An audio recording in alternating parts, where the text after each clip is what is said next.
Zippity-doo-dah, zippity-day. More Disney fun is on the way.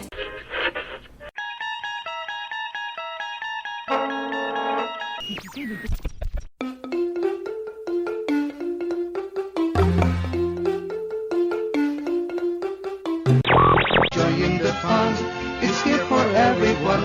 In Wishmont or Cancun, La Paz or in Tulum. Ladies and gentlemen, this is our final boarding call, and the doors will be closing soon. WDW Radio, your information station.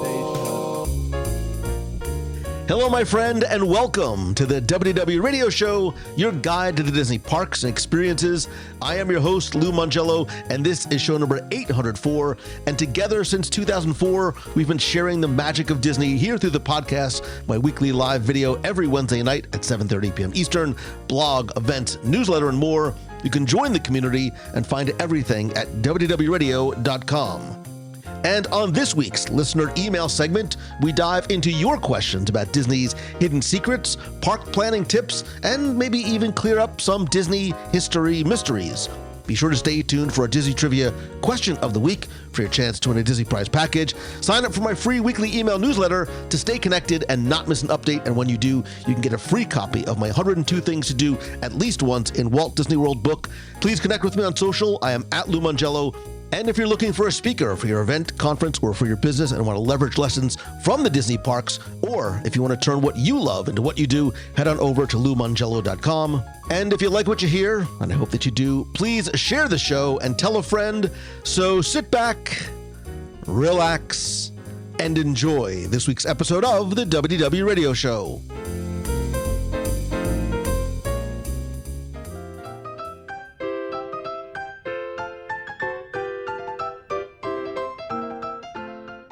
Welcome to the virtual WDW Radio table, couch, wherever you're comfortable, where it is always about you.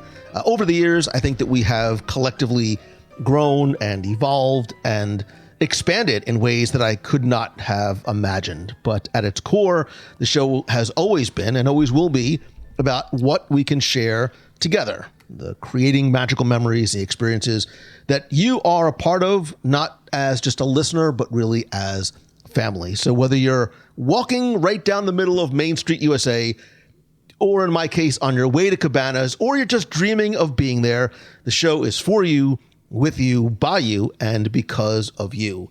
And I try to bring you the magic of Disney and Marvel and Star Wars directly to you. And more importantly, I want you to feel that you are with me in the parks or cruises or adventures by Disney, experiencing it all together. And today, to help me do just that, is someone who is not just a longtime sponsor, but a travel companion, a partner in fun, and most importantly, a close friend. She is the rocket to my Groot. A little chaotic, but we still have fun together. She's the pain and panic to my Hercules. I'll let you fill that in on your own. She's the Chewbacca to my Han Solo. Wait. Loyal, a little bit crazy, and the perfect co-pilot on this adventure. She is Becky Mankin, the maker of magic, fellow Disney lover, and owner and chief queen officer of MEI and Mouse Fan Travel. And your travel agent, by the way. Just so you don't, let's not forget that part, because as I'm sitting here looking at like the 5 different trips that we have planned that I have to get all the air for, and I have to get everything together. That's on my agenda this week. So, but okay, rocket to your Groot. So Rocket that makes okay. So I'll take the rocket because I look just like Groot too. I'm very tall, slender, that's not very sure. wordy. Sure. Hey. You are Groot. You are Groot. All right. Listen, pain and panic. I'll leave that alone. Listen, we have a lot of emails to get to. I want to answer. I'm sure. It's been a while. Not you, Becky, but our friend who's listening with us, sitting at the table with us. Answer questions, share some stories, and hopefully make your next adventure even more special. Becky asks me, all the time to send me the questions in advance, which I don't do because I like this to be incredibly and fully authentic. See, but what would be cool is if I knew how many we had, then I could sit there and say, we need another email show, because I don't know. There's a whole pile there that I know we haven't gotten to. So it's fine. I'm going to metaphorically, once again, plunge my hand into the large and deep mailbag and take whatever questions just happen to come. Again, we're going to try and get through as many as possible. We're going to be quick but thorough, because we never know what we're going to get or how long it might take to address. I will pick this first one out because I did see your name mentioned in the actual first line. Now I'm scared. You should be. Hello, Lou and Becky. My husband and I are planning on visiting Disneyland and Disney California Adventure for a few days with two of our closest friends. My friends and I are all diehard Disney fans, but my husband is still learning. Insert smiley face emoji. Do you have any suggestions for experiences, attractions, or foods, that will turn him into a full-fledged Disney adult? Although Disney adult sometimes has a negative connotation. We'll move on. For context, we got to visit for a single day last year, but had to cancel the rest of our trip unexpectedly. My husband's favorite things that day were churros, I dig them already, Luigi's Rock and Roller Coasters, and Galaxy's Edge. All of it. Thank you both for all you do. And that comes from Brenna Wood. So she wants to convert him. She wants to bring him over to the light side. Becky, they're going to Disneyland and DCA for just a couple of days. What are some of the best ways that she can convert him into the good version of the Disney adult? So, of course, I'm not sure that you actually meant for this show to only have one question, because we could spend 30 minutes on Disneyland all by itself. Short and quick. Here we go. Oh, no. Well, churros. He said churros, right? Or she said churros from right at the beginning. So he's a foodie, or he likes sustenance. So obviously you have to do the big four, which means you need a cozy cone. You need a corn dog from the Little Red Wagon. You need, oh my gosh, that bread.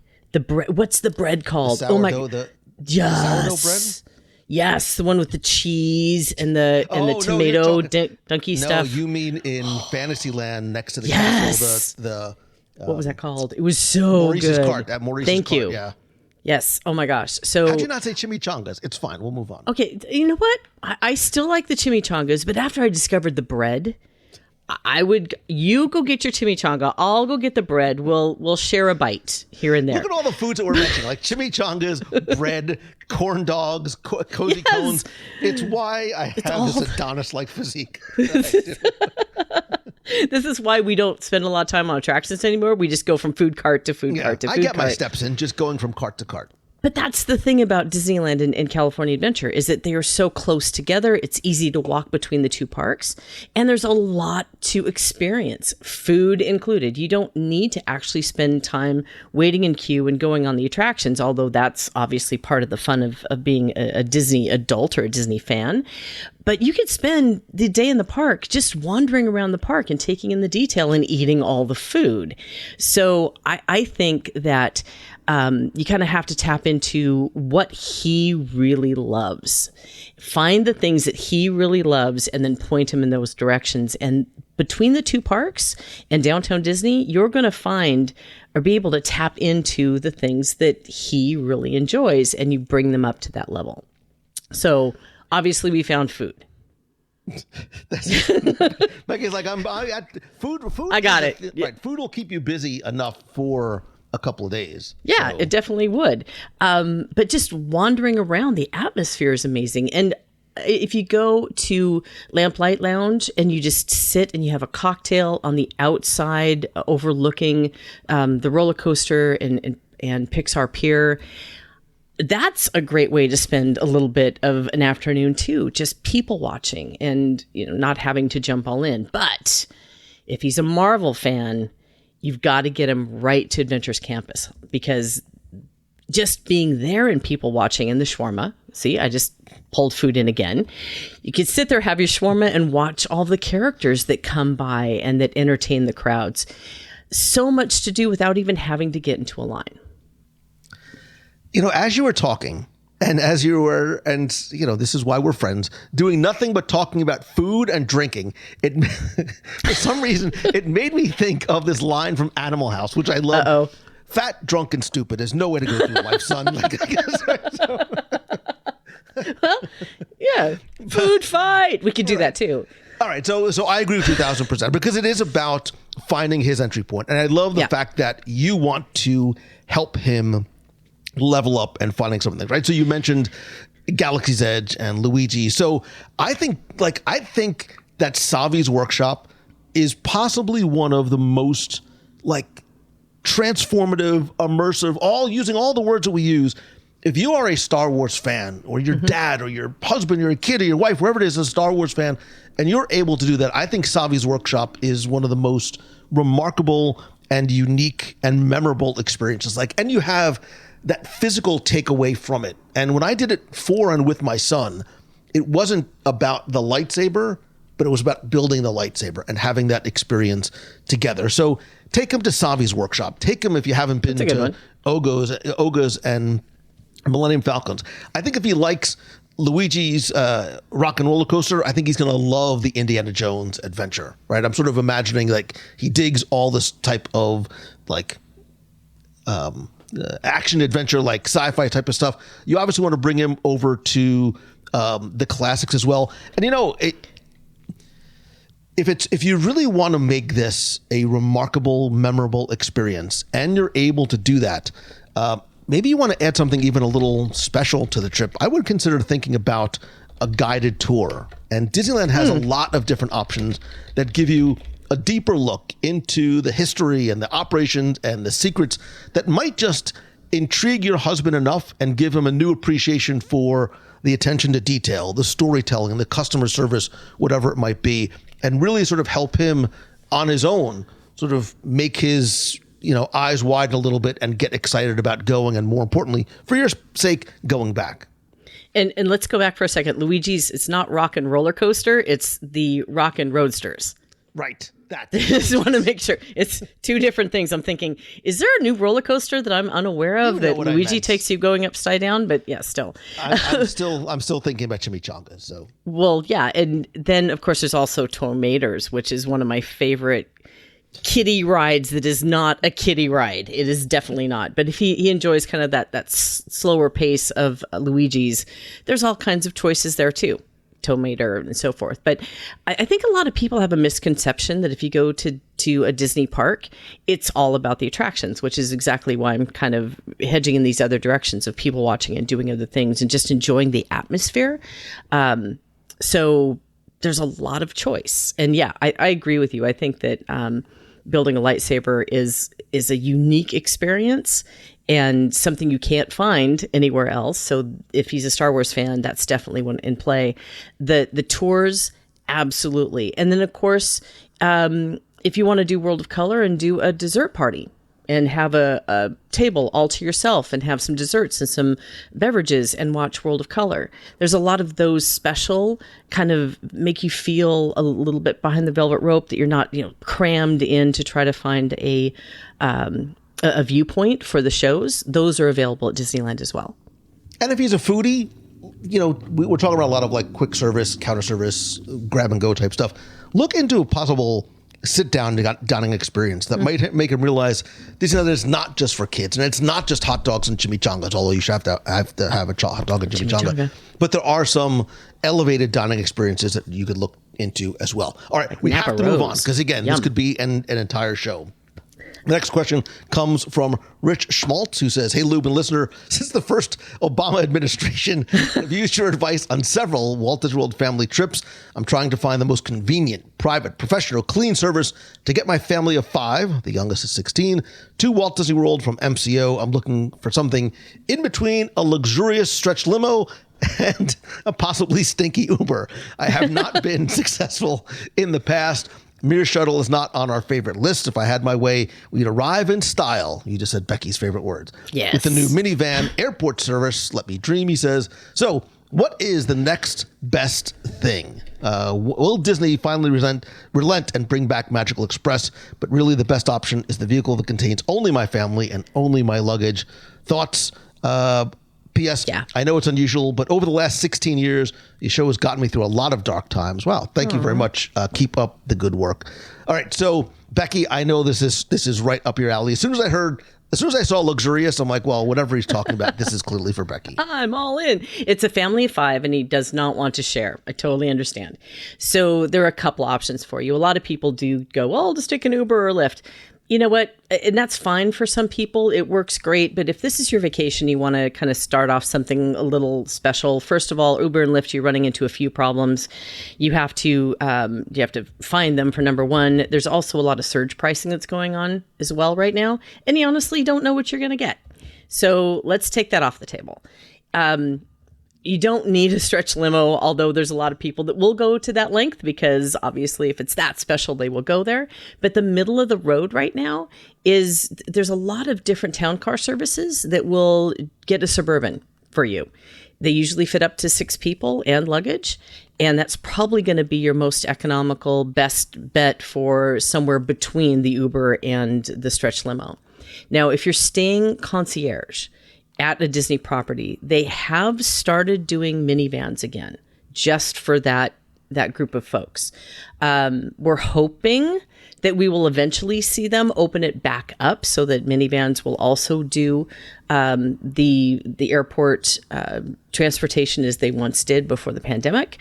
We have not seen that at this point. So right now, your best bet is going to be using one of the town car services. And if you have a travel advisor, they probably work with somebody in the Orlando area that they recommend. I know that we do. That can do the round trip via a Suburban, which will accommodate your group. Right. Exactly what Becky said. I'm really I'm an Uber guy. I love just sort of being able to not have to worry about somebody waiting for me or just going to there and just hitting the Uber. But I certainly understand wanting to do something. And Becky, we've traveled before and we've done a lot of those services in the past. And there's definitely a lot of advantages. It's like when I plan it, we have town car services. When you plan it, we jump into an Uber. I know that's how it works. I need to write a book just on traveling with Lou Angelo. I think that would be a bestseller. When I'm gone, you write whatever you want. Knock yourself out. Ooh, that's been that recorded. was not an invitation. All right, I'm going to move on. Again, I'm going to choose this one because Kristen Bright starts off by saying, hello, Becky and Lou. Hi, Kristen. I'm reaching out with a Disney history question for you. Oh, this is going to be all Lou all the time. In the hopes, you're going to love this. It's about your favorite attraction. In the hopes you can clear up some confusion. Dinosaur is my favorite attraction in Disney's Animal Kingdom, but I have distinct memories of being terrified of it as a child. Me too. To Becky's World. An adult. However, I was not afraid of the dinos, but of the meteor. And upon some Googling about the history of the ride, I found some reports claiming that the Carnotaurus lunging at you in the ride's finale may not have always been there, and instead there was an animatronic meteor hitting the Earth, and I wonder if that could have something to do with my childhood fears. That said, reports seemed extremely mixed as to whether the meteor at the end were even there, or if it was just a giant dino head. So my question was there ever a meteor? Or was it a dino from the jump? And if there was a meteor, when did they make the change and why? Thank you for all you do. Your show has truly helped me get through these crazy times over the last few years. There's nothing like that little part of Disney magic when you can't be at the parks. Becky, I know this is... It's dinosaurs that eat your head. Top 10 reasons why Becky doesn't love this attraction. It's dinosaurs and screaming children. And no, it's the dinosaurs. It's the dinosaurs and the big teeth and they're and coming after your head. It scares the bejesus out of me. Just sit back. Just don't hurt yourself. I'm over here. All right. So, Kristen, I have good news and I have bad news. If you think that you are imagining a meteor at one point in Dinosaur, the good news is correct. There was a meteor element in the original version of the ride when it first opened as Becky Countdown to Extinction. There was a very sort of dramatic simulated meteor strike as part of the finale. There was this giant sort of flaming meteor magical hurling towards the end. That sounds fun. Becky, what's worse, being eaten by a dinosaur or the extinction of all living life on the planet? I'll think about that while you continue to answer the question. They did change this years later, around 2000, when it was rebranded as Dinosaur to, they call it synergy, to tie in with the Disney animated movie Dinosaur. And that meteor is replaced by the now iconic and oh so Becky friendly Carnotaurus lunging at the ride vehicle. So the idea was to, and that's why even sort of the dinosaur outside, and there were some subtle and not so subtle changes inside to make sort of the more direct, without having advertising for the movie all over the place, a more direct connection to the film. So if your childhood memory involves the fear of the meteor, it was probably from that earlier version. But I have good news and I have bad news. And the good news, or bad news, or maybe it's both good news, is they will all soon be going away, as Dinosaur is going to be making, don't clap. My son is very sad. Like, legit, I thought the kid was going to cry the last time we wrote it. Like, he's very sad. But he's also... He'll get over it. More sad than happy, but that it is going to be replaced by Indiana Jones.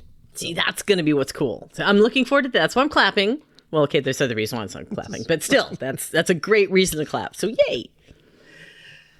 Okay, Becky, because I want you very much to participate in this conversation email show, I'm going to go from an attraction that you just cannot stand to your 3 favorite words. I'm so scared. I'm very Lori terrified. Evenhouse said, and she leads with this, which is why I selected it. What would you do on a VIP tour? Oh, yay. She just had this like wash of like, finally, someone speaking my language. Enough of this counter service nonsense. Hello, Lou, and hopefully, Becky, let's say you had the chance to use a VIP tour guide in Walt Disney World. How would you use that 8 hours on the VIP tour? What would you want to do and see and experience while you had that opportunity? Before you start going into your... Go ahead. Becky's literally standing up, like she's like winding up for this, like a picture in the World Series. It really is. I've been fortunate to experience it with you and because of you, because Becky doesn't do lines, so I get to reap the benefits. It really is the ultimate way to, I think, enhance your park experience with very personalized service and priority access and flexibility. And I want to hear sort of the way you have done and recommend doing a VIP tour guide, but just some of the very sort of basics in terms of what's included in a VIP tour. You will get a Disney guide. Have you ever seen any of the guys or gals in sort of the plaid vests, sometimes with a riding crop, which is just weird, but awesome at the same time that it's still there. They will customize your day as the day goes on. You don't sort of need to plan it in advance based on your preferences, and they take you to your favorite attractions and share insider tips and history. You do get priority access to most attractions, depending on what attraction is and then time of day and being able to skip the standby lines. You also get to visit multiple parks in one day with private transportation between them, entering through some very cool backstage areas as well. You can also get reserved viewing area for parades and nighttime spectaculars and things like that. Everything comes at a price, and the cost of VIP tours varies a little bit depending on the time of the year.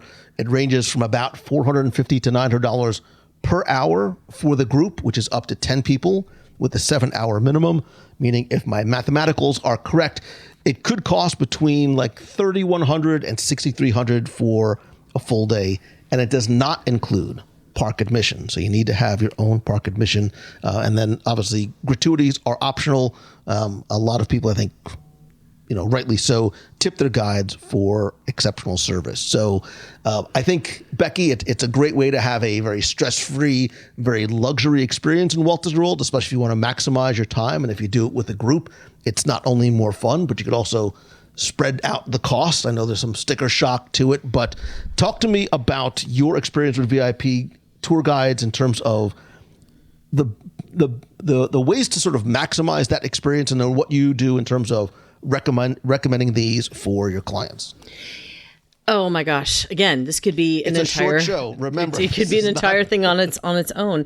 Some of the biggest benefits, like you said, the cost it's not cheap to do. However, if you have 10 people and you divide that cost between the people, it's actually a really good value because you can do all 4 parks in one day and see all of the e-ticket level attractions and go to the shows and also experience the nighttime shows as well. So one of the best benefits is that private transportation, they take you backstage to backstage to backstage. So you're not pulling up, waiting, having to go through security again, having to go through all of that process and wasting time. So one thing that I used it for one year, and this was at Christmas, and I couldn't believe that we actually pulled this off. Now, of course, this happened. It came all together perfectly. It may not come together perfectly for anybody else in the future. However, I wanted to see the Christmas show. Well, actually, no, it was like right before Osborne Lights had gone away. Sniff, missed that show. But I also wanted to see the fireworks in Magic Kingdom, and there was this little bit of a window where we were able to go see Osborne Lights. They picked us up backstage. We got into the vehicle. We got to Magic Kingdom in time to see the fireworks as well. And there was only like a 15-minute, 20-minute space between the two. So you can sit and go, you know what? What do I really want to do with this vacation? Don't waste it on eating. Sorry, Lou. Don't waste part of your 7 hours going to a sit-down restaurant and spending an hour and a half in there. You want to use the guide for all of the magical experiences that the guide can bring to you. And not only is it you're walking fast pass to get into the lightning lanes and get you up front. It can, they also know the history. They can tell you so much about the parks and so much about the history. So if you're a history buff, ask them questions. They're happy to share their knowledge with you as well. So I've seen clients that are like, I have some small children with me. They're a part of one large family, but maybe the family wants to go to Animal Kingdom, but there's another part of the family that needs to go back and take a nap. They can help with that. They can help make sure that people have what they need and still can enjoy the parks, can get you back to the hotel if necessary, can get you onto the rides that you really want to go on, and get you to all 4 parks in one day if that's what you really want to do. Yeah, I think it is, again, I think a lot of people, they hear about it, they do some research and they see that number and they get a little bit of sticker shock. But as you start to break it down, Becky, and because you can have 10 people and start to realize just not only what an elevated experience that you can have, but just how much time that you save. And if you want to do something, we get this question all the time. How can I make this event more special? How do I do something that's memorable? How do I celebrate this thing? I think a VIP tour is one of the best unique ways to do it. The only problem with a VIP tour is you get used to a VIP tour. It's hard to go back. It's hard to go back, right? It's like when I tell people, when people say that they're doing like a split stay, they come to Walt Disney World and they're like, well, we're going to, All-Star Sports and we're also going to Grand Floridian. I'm like, definitely do Grand Floridian second, because it's hard to go from one to the other and sometimes it's hard. But this is something that is very special. And I think you can book them now 180 days out from your vacation, which, depending on the time of year that you go, Becky, you almost need to do, because believe it or not, there's a limited number of tour guides for each park, and they do often sell out. Like sometimes, they are completely booked out. Yeah, and they go fast. It's one of those things that a lot of people think about when you think about the cruises or you think about suites at the resorts and so forth. Yeah, they're pricey, but guess what? They're the very first things to sell out because they are in such demand. Book that VIP guide as soon as you can. Right now, I think it might not be 180. I think it might actually be closer in like 60, if I'm not mistaken. So double check on that, but I think it's going to be 60 because it's like getting race bibs. The moment that it opens, people are booking those, especially around holidays, because families take advantage of it.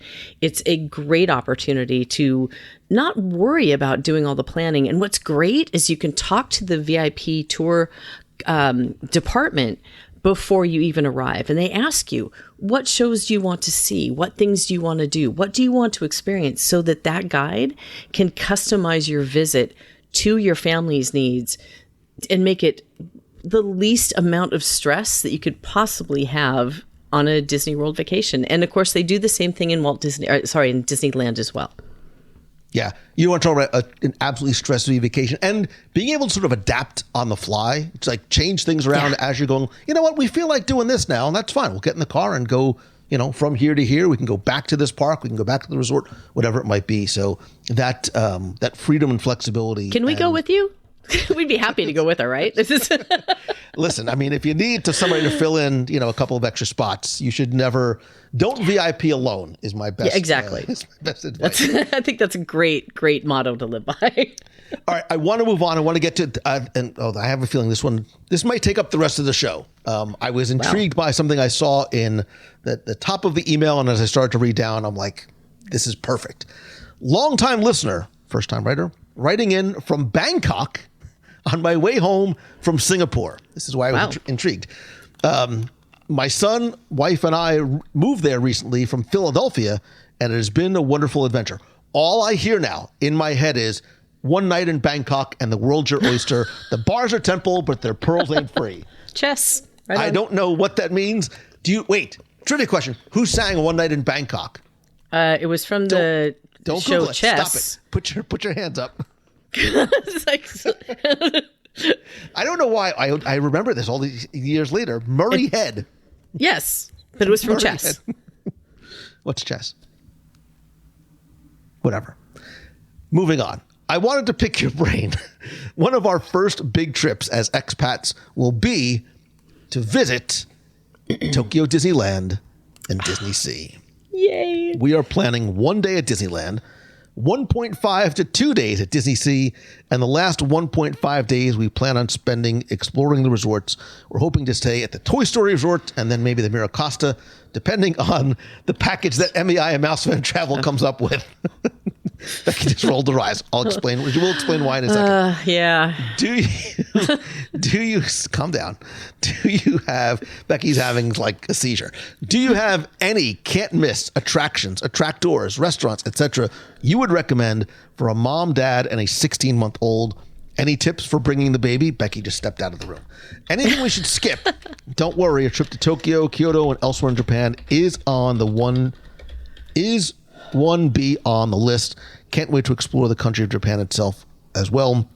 Thanks for everything you do and all the best from across the world. That is from Alex H. Becky, this maybe should be its own standalone show because we have talked about, we will continue to talk about, we're going back to Tokyo, Disneyland, and Disney Sea in 2025. And wait, I think we have one spot left for our... We have two. As the day we're recording this, we have one spot left for our trip in May 2025. You know what I'm going to do? I think we're going to do a live. Maybe we'll do a live. If you're curious about coming with us on Adventures by Disney, and this is, of all the ABDs we've done, it is my favorite. It's why we're going back. You're right. I almost called him Murray. You're right, Alex. Japan is a remarkable place, not just because of the Disney part, but because of the country itself. And the ABD is nothing short of spectacular. However, he wants to know about the can't miss attractions, restaurants, etc. for mom, dad. Becky, don't ignore the fact, but he has a 16-month-old, which normally would freak you out because Becky's answers to people, leave the 16-month at home. They can't. They're taking their baby with them. But what tips do you have for can't miss? Go. You were just overflowing right now. Go ahead. I am. All right, so I'll help. Let me take this off the plate for you, right? If you have a 16-month-old, I know a lot of people say, well, when is it too young for them to go to a park and going to a new... I disagree. I took both my children from when they were very young. Again, they may not remember everything, but you will. And I think there are some can't miss attractions for families taking a child of that age. Pooh's Honey Hunt God, it is not just a must-do for your 16-month-old. It is a must-do for everybody. You. It is this unique trackless attraction. It is very and anything I'm going to recommend is certainly appropriate for a 16-month-old. Beautiful visuals. It's a very gentle ride experience. It's very bright. It's colorful. Your 16-month-old might not know exactly what he or she is seeing, but they're going to love that visual and auditory stimulation. Adults love it, possibly even more than the kids do. And if you don't believe me, look at the merchandise shop lines when you come out. Certainly, it's a small world. I think it is a Tokyo Disneyland is in many respects, it's like a best of the best of the Disneyland parks from around the world. And It's a Small World, Mickey's PhilharMagic, all those are very much, I think, taken from that mindset. Certainly in Fantasyland, everything is sort of baby-friendly attractions, from Dumbo to Peter Pan's Flight. And I think in Disney Sea, do you know what I think would be a great attraction for a baby there? The Aquatopia. Right? Oh. That's water. It is this, again, same thing. It is a gentle, trackless water ride. There's no big drops. There's no sudden movements. The entire Mermaid Lagoon area is perfect for kids with so many smaller rides. Like there's the Blowfish. It's like a Blowfish balloon race, and the whirlpool. It's wonderfully themed. It's also indoors, so if weather is a factor, and it's not very loud inside that entire sort of underground area as well. I think Sinbad's Storybook Voyage, also a great attraction for babies. And you know what else too? The gondolas. Like maybe your baby wants to go take a little nap. Go take that nice sort of soothing, relaxing boat ride on the waterways. The views are incredible. Great photo op for you and your family as well too. I totally agree with everything you just said. The Pooh's Honey Hut, that one surprised me so much, because I remember when we got there and people were saying, you got to go do it. And we're like, why? What? Okay. And then walked out of there and went, oh, okay, now I see why. Absolutely have to do that. The other thing that I would think of too, or that I would mention, any of their parades, any of their nighttime shows, just sitting there and taking that all in. The water parade that's over at Disney Sea, I can't remember what the name of the show is right now that they have going, but it's just spectacular and amazing. I think that, seriously, Tokyo is probably the best of all the Disney experiences right now, and has been for several years for me, and I can't wait to go back. So I'm kind of jealous about this whole, question.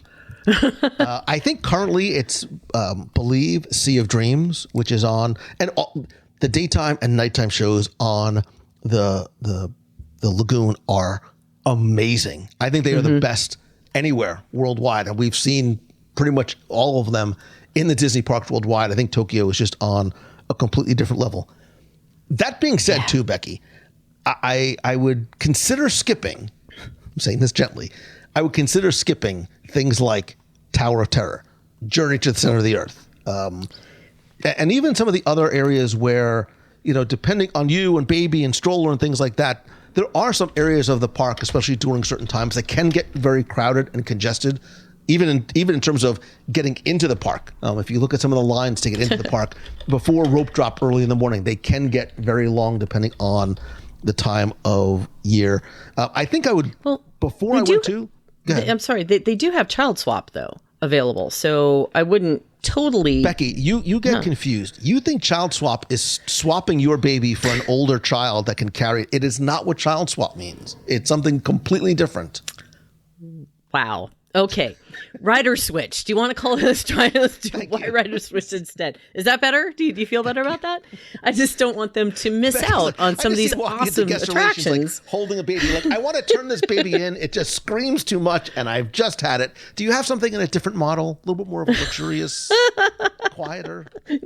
No, not a bit. Anyway, we wouldn't want them to miss out on some of these amazing attractions as well. They can still use Rider Swap. There you go. That'll make you feel better.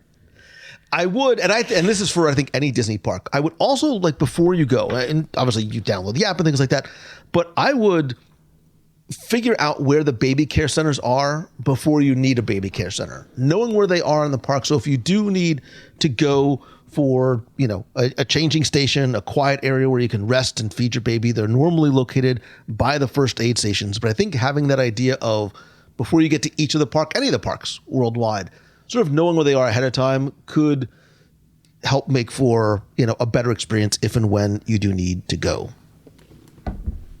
And breaks are your friend. Oh, yeah. But it's so hard there's so much to see there and so much to do. And again, a ton of eye candy and have all the popcorn. Yeah. Have and all the popcorn. I would also think about where to stay. I think the Hotel Miracosta is the best of the best of the best, possibly of any of the resorts worldwide, right? The incredible views at Disney Sea. I think Miracosta is one of those, but also in terms of how easy it is if you're at Disney Sea to get back. You need to get back. The baby needs to take a nap. Mom and dad need to take a nap. And the Toy Story Hotel is also very vibrant. It's very fun. It's, I think, perfect for really young kids and families as well. Don't discount. We kind of aren't thinking about this because we haven't seen it yet, but Fantasy Springs is also open and going, and the hotel that's over on that side, that I can't wait to kind of see what we're in store for there. Mm-hmm. So that should be a consideration too. Becky and I may or may not be planning a research trip before our research trip, just because, I think we need to go before we go. I think we already determined that. Yeah, we've already determined that, and it's one of the things on the 5 trips on the list that I have to work on. Yeah, we have many things to discuss. All right, one more super quick question. I was going to call it right there because I could talk about Tokyo Disneyland and Disney Sea. So could I. Over and over again. Please go back and also listen to. We did do a full review and discussion of Disneyland and Disney Sea, Alex, I'll go back and find the exact episode numbers for you, but we did talk a lot about the parks, which might help you. One last super quick question, just because I happen to see it and I actually do have an answer. Mike says, I have done all of your audio walking tours of the Magic Kingdom, and they are great. Do you have similar tours for the other parks?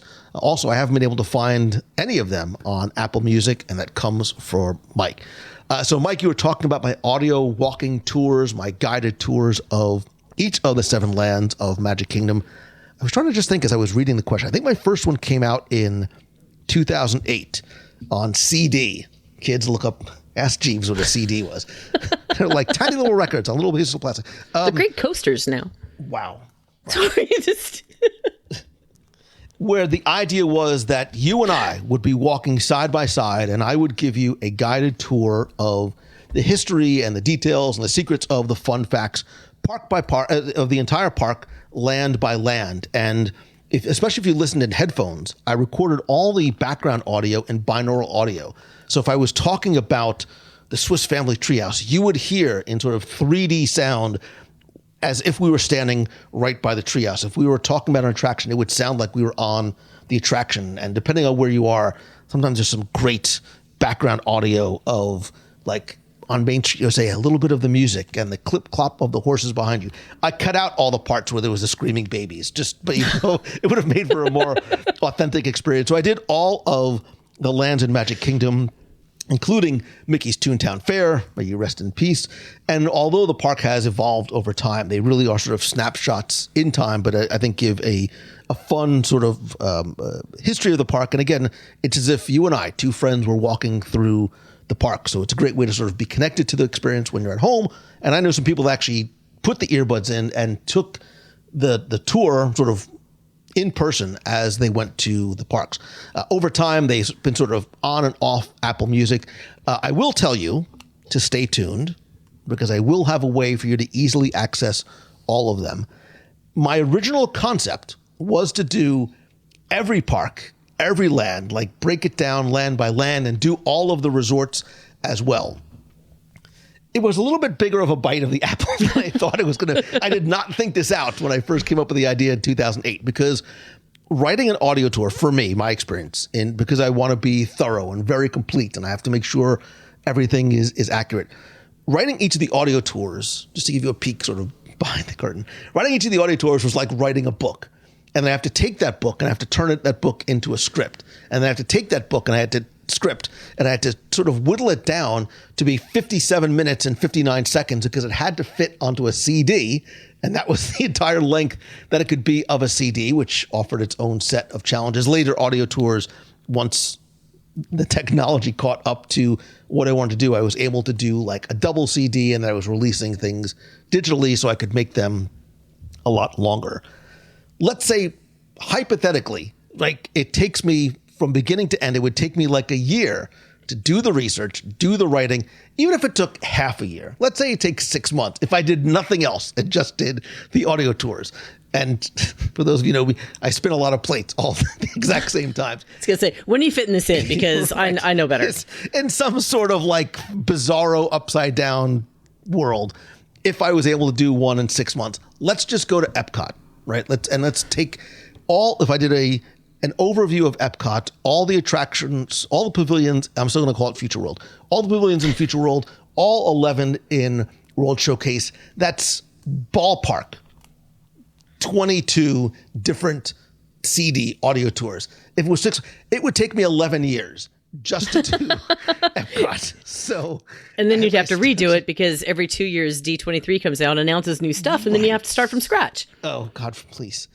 So, with that being said, I think the idea of doing the actual sort of released audio tours where I sell them as individual products, that may probably not happen. However, what I started to do was, and I'm going to get back to doing this, I promise, were the longer podcasts, which were DSI, sort of Disney Scene Investigations of current and former attractions and pavilions and lands and things like that. So you get that same sort of tour / deep dive, and I'll try and do some more of that binaural audio in the background. But in terms of, if you have a CD of the audio tours, we can now call them collectibles.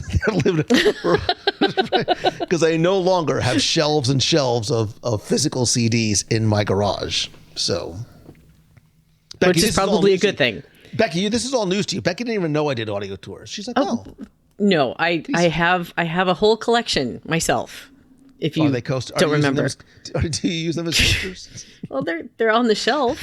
Becky tries to give away as stocking stuffers at Christmas. Someone's like, Becky, I don't even have a CD player. You got to buy me a CD player as long as you give me the.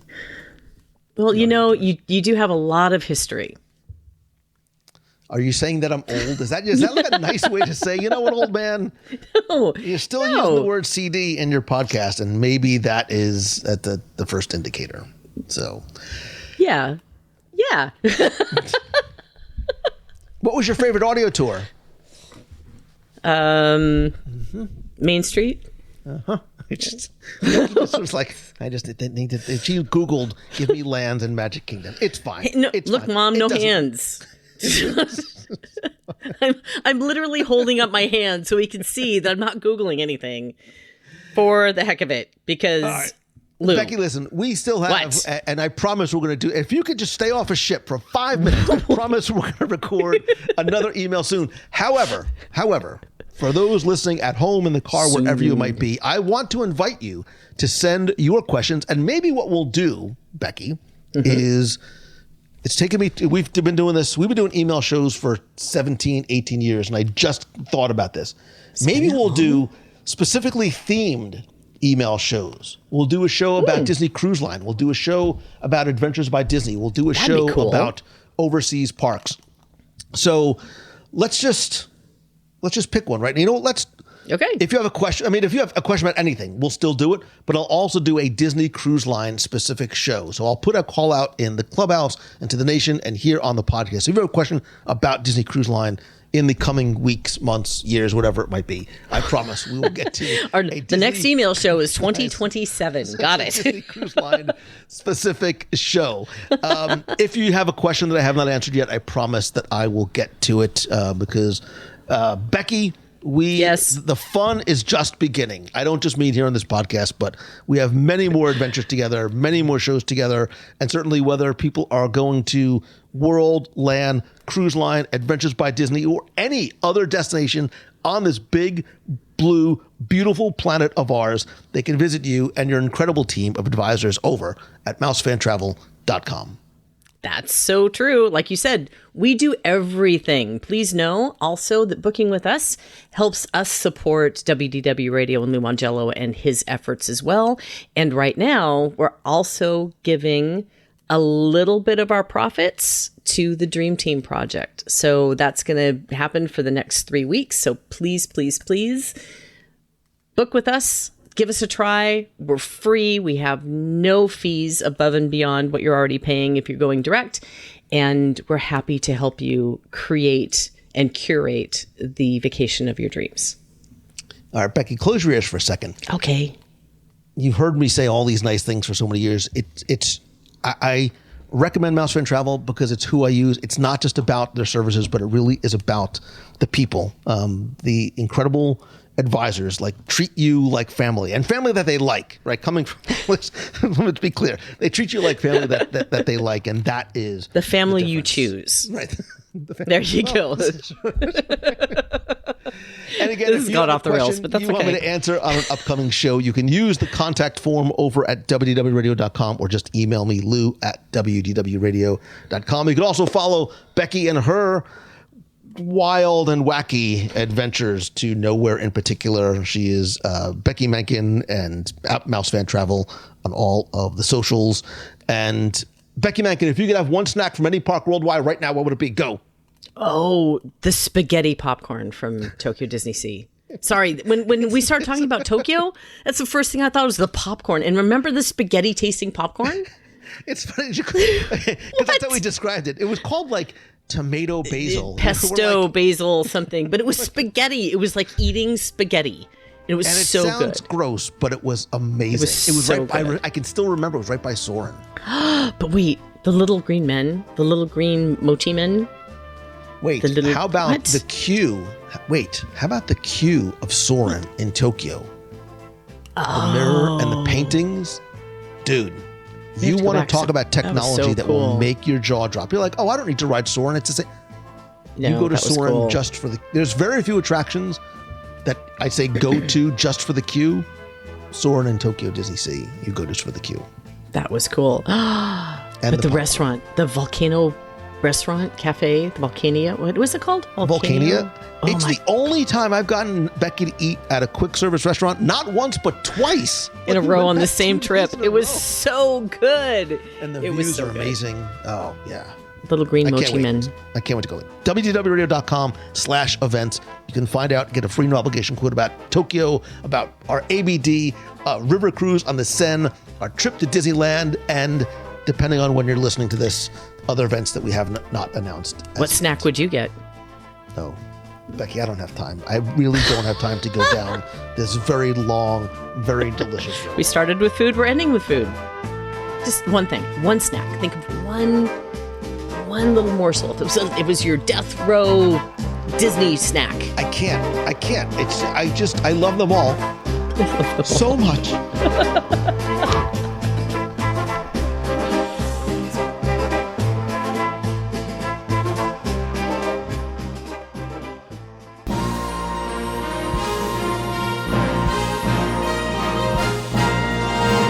It's time for this week's Walt Disney World Trivia Challenge, where I ask you to test your knowledge of Disney trivia, history, or see where in Disney you may have heard a sound, song, or quote. You can enter via our online form, and if you enter correctly, you could win a Disney prize package. And this week's trivia contest is once again sponsored by my favorite foodie event of the year, the Walt Disney World Swan and Dolphin Food and Wine Classic, happening November 15th and 16th. The event is celebrating its 15th anniversary. I've been to almost every one, and it's bigger and better than ever with more than 45 different delicious dishes, 170 different drink options, including rare wines and craft beers. There's also interactive seminars, live entertainment, and special ticket packages, including 15% off if you attend both nights. Whether you are a food lover, a wine enthusiast, or just looking for a great night under the stars with great company, the Food and Wine Classic is my favorite can't miss foodie event of the year, and I'd love for you to join me at the event this year. You get your tickets at foodandwineclassic.com. And now, before we get to this week's trivia question, let's go back, review last week's, and select our winner. So last week I asked you to tell me, what was the very first attraction in Walt Disney World to feature characters from Pixar films? Now this one ended up being a little bit more tricky than I thought it was going to be. A lot of you came back and said that it was Buzz Lightyear's Space Ranger Spin in Magic Kingdom, which opened on November 3rd, 1998. It actually soft opened a couple of weeks earlier. However, the very first attraction to open in Walt Disney World that featured characters from Pixar films was It's Tough to Be a Bug, which opened April 22nd, 1998 with Disney's Animal Kingdom. And it actually took a number of years before we would see another attraction with Pixar films, with Turtle Talk with Crush opening in 2004, Monsters Inc. in 2007, Toy Story Midway Mania 2008, Alien Swirling Saucers didn't open until 2018, along with Slinky Dog Dash. But I took all the correct entries, randomly selected one, and last week you were once again playing for the prize package that includes the keychain, the stickers, the pin, and a mystery prize. And last week's winner, randomly selected, is Kayla Munson. So Kayla, congratulations. Your prize package will be out to you right away. And if you played last week and didn't win, don't worry, because here's your next chance to enter in this week's Walt Disney World Trivia Challenge. So we're going to go back in time once again, because I'd love for you to tell me what was the very first parade ever to be performed in Walt Disney World. The very first parade ever to be performed inside the parks in Walt Disney World. You have until Sunday, October 13th at 11:59 p.m. Eastern to go to WDW Radio.com, click on this week's podcast, use the form there. Once again, you're going to play for the keychain, the stickers, the pin, and another mystery item. So good luck and have fun.